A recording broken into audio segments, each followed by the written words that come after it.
আসসালামু আলাইকুম। তো এটা হচ্ছে একটা 35 লিটারের গিজার। আর এই গিজারের সাথে এটা একটা সেফটি ভাল্ব।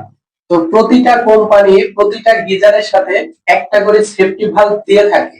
তো এই সেফটি ভাল্বের কি কাজ, সেফটি ভাল্বটা কোম্পানি কেন দিয়ে থাকে, আর সেফটি ভাল্বটা কোন জায়গাতে লাগাতে হয়, তো সেটাই আজকে আপনাদেরকে এই ভিডিওর মাধ্যমে দেখাবো।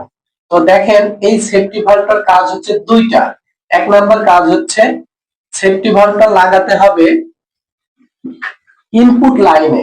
সেফটি ভাল্বটা লাগাতে হবে ইনপুট লাইনে। এটা কিন্তু প্রতিটা গিজারের সাথে একটা করে ক্যাটালগে কিন্তু অবশ্যই দেওয়া থাকে।